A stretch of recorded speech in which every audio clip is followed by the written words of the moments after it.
សួស្តីទាំងអស់គ្នាចឹងនៅក្នុងវីដេអូនេះខ្ញុំនឹងមកបង្ហាញទាំងអស់គ្នាអំពីរបៀបនៅក្នុងការវាស់ត្រង់ស៊ីស្ទ័រចឹងត្រង់ស៊ីស្ទ័រយើងមានពីរប្រភេទគឺ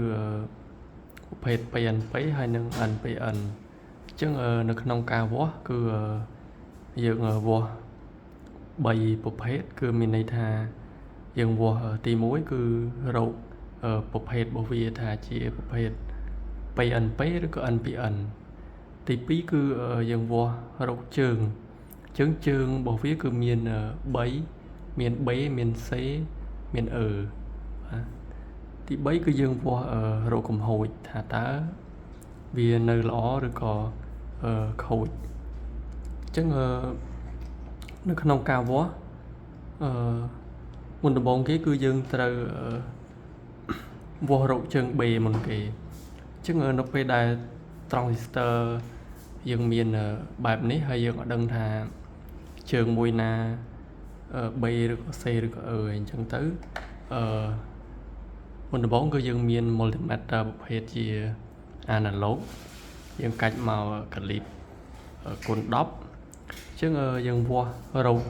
ជើងមួយធៀបនឹងជើង2ទៀតដែលមានតម្លៃអូមប្រហែលគ្នាអញ្ចឹងយើងវាស់ទីមួយខ្ញុំយកក្រហមជាគោលមុនអញ្ចឹងយើងវាស់ពីជើងទី1ទៅអញ្ចឹងយើងឃើញថា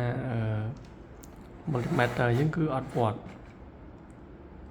បាទ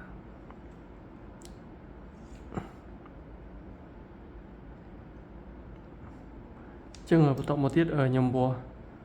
ទៅជើងទី2ជាគោលម្ដងជើងយើងឃើញថាវាវត្តមកចំហៀងបាទអញ្ចឹងជើងទី3ក៏វត្តដែរអញ្ចឹងមានន័យថាជើងទាំងពីរនេះគឺមានអូមប្រហែលគ្នាអញ្ចឹងយើងរកឃើញជើង B មួយអញ្ចឹងប្រភេទនេះគឺជើង B វាគឺនៅកណ្ដាលអញ្ចឹងមុនដំបូងគេដែលយើងត្រូវរកនឹងយើងត្រូវរកថាតើវាជាប្រភេទ PNP ឬក៏ NPN អញ្ចឹងបើសិនជាយើងដាក់ខ្សែក្រហមបែបនេះហើយmultimeter យើងគឺវត្តអញ្ចឹងmultimeter ប្រភេទ analog គឺវាបច្រាស់មានន័យថាខ្សែក្រហមនេះវាជា pole N របស់ transistor អញ្ចឹងបើសិនជាជើង B ជា N អញ្ចឹងឲ្យជើង2ទៀតប្រកាសជា P ហើយបាទ P អញ្ចឹងប្រភេទ transistor នេះជាប្រភេទ PNP បាទអញ្ចឹងខ្ញុំឧទាហរណ៍មួយទៀតបើសិនជាយើងមាន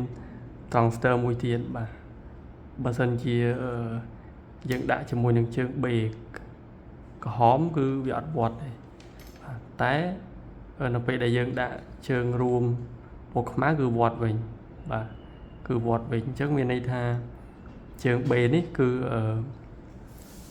ប៉ូល P វិញបាទប៉ូល P វិញអញ្ចឹងមានន័យថា C ហើយនឹង E គឺ N អញ្ចឹងប្រភេទនេះគឺ NPN បាទអញ្ចឹងទី1គឺយើងវាស់រោគប្រភេទ PNP ឬក៏ NPN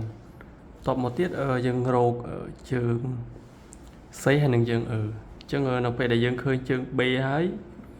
ជើង C ហើយនឹងជើង E គឺងាយស្រួលបាទអញ្ចឹងមានន័យថាតម្លៃអូមជើង C គឺវាតូចជាងជើង E អញ្ចឹង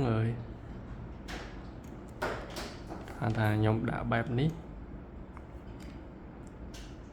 ជិះយើងឃើញវត្តបាទអញ្ចឹងវត្តតមកទៀតយើងដាក់បែបនេះបាទ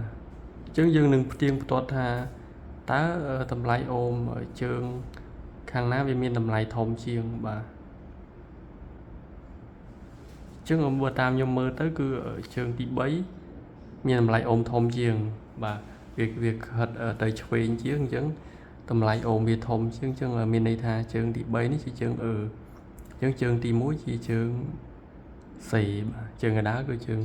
B អញ្ចឹងទី2នេះយើងដឹងពីប្រភេទជើង B ជើង C ជើង E ថាវានៅលេខរៀងទីប៉ុន្មានបាទបន្ទាប់មកទៀតយើងវាស់កំហូចអញ្ចឹងបើសិនជាយើងដាក់បែបនេះគឺវត្តអញ្ចឹងយើងនឹងត្រ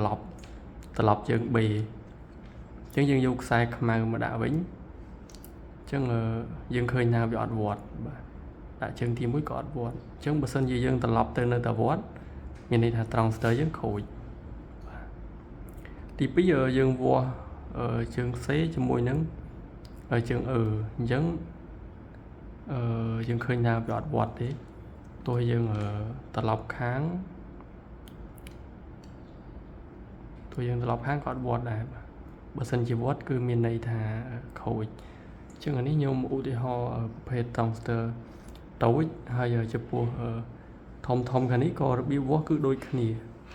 បាទដូចគ្នាប៉ុន្តែរបៀបកំណត់ចំណាំនៅពេលដែលត្រង់ស្ទ័រជាប្រភេទមានរុនប្រហោងសម្រាប់ចាប់ខ្ចៅឬក៏ចាប់ដៃត្រជាក់បែបនេះគឺងាយស្រួលវាស់ជាងប្រភេទអត់មានចាប់ខ្ចៅមានន័យថាប្រភេទជើងរបស់វាគឺតាមលំដាប់មានន័យថាជើងទី1ជើង B ជើងទី2ជើង C ជើងទី3ជើង E អញ្ចឹង B C E ឲ្យទៅប្រភេទមានរុនចាប់ខ្ចៅបែបនេះអញ្ចឹងការវាស់គឺមានភាពងាយស្រួលជាងអញ្ចឹង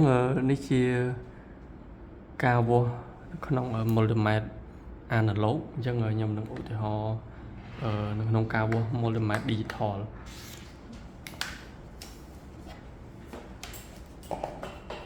អញ្ចឹងនៅក្នុង multimeter digital យើងអាចកាច់ទៅកលីបអូមដូចគ្នាបាទអញ្ចឹងខ្ញុំវាស់ភេទត្រង់ទៅធំនេះដោយសារតែវាងាយស្រួលជាងអញ្ចឹងយើងមិនចាំបាច់វាស់រកជើង B C E ទេគឺយើងដឹងថា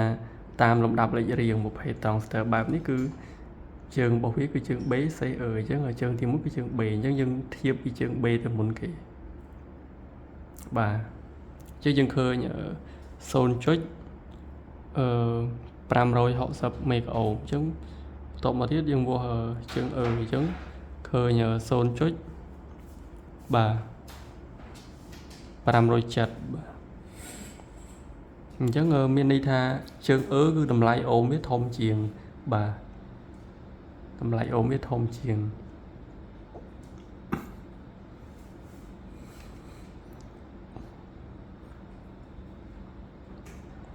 ចឹងរបៀបវាស់រោគប្រភេទ PNP ឬក៏ NPN បាទ PNP ឬក៏ NPN គឺប្រភេទ multimeter digital បែបនេះគឺវាស្របយើងអត់ចាំបាច់ត្រឡប់ប៉ូលដូច analog ទេអញ្ចឹងdigital បែបនេះបើសិនជាខ្សែក្រហមចាក់ជាមួយនឹងជើង B ហើយឃើញមានតម្លៃអូមបែបនេះមានន័យថាជើង B នេះជាប៉ូល P អញ្ចឹងជើង C ហើយនិងជើង E ជាប៉ូល N អញ្ចឹងប្រភេទនេះជាប្រភេទ NPN អញ្ចឹងរបៀបវាស់កំហូចវាក៏ដូចគ្នាដែរគឺយើងវាស់ជើង C ហើយនិងជើង E អញ្ចឹងវានឹងអត់មានតម្លៃអញ្ចឹងដល់ពេលដែលយើងត្រឡប់ក៏អត់មានតម្លៃដែរបើសិនជាមានតម្លៃគឺវាខូចអញ្ចឹងយើងត្រឡប់ជើង B ដូចគ្នាបាទអញ្ចឹង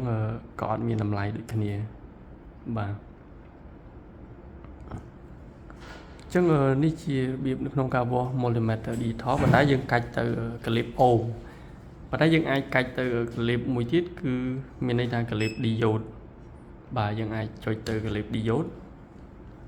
អញ្ចឹងយើងវាស់ធៀបជើង B ដូចគ្នាបាទអញ្ចឹងវានឹងឃើញអត់មានតម្លៃអញ្ចឹងយើងត្រឡប់ប៉ូលវិញបាទអញ្ចឹងនៅពេលដែលយើងត្រឡប់បែបនេះនឹងឃើញតម្លៃតង់សុងគឺ 0.56 វ៉ុលបាទនៅពេលដែលជើងគឺ 0.56 ហើយក៏ទុយ2អញ្ចឹងនៅតែជើងគឺតង់សុងវាធំជាងបាទអញ្ចឹងរបៀបវាស់រោគជើង C ហើយនិងជើង គឺយើងចាំថាទោះតង់សុងក៏ដោយឬក៏តម្លៃអូមក៏ដោយគឺជើង គឺមានតម្លៃធំជាង